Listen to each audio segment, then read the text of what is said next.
অপবিশ্বাস সিনেমায় ফেরা এখন সময়ের ব্যাপার মাত্র।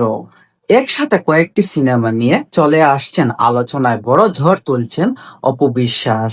দুজনে টু দেবের সঙ্গে সিনেমা করতে যাচ্ছেন অপবিশ্বাস। প্রিয়তমা টু শাকিব খানের সাথে অভিনয় করতে যাচ্ছেন বাংলাদেশি চিত্রনায়িকা অপবিশ্বাস।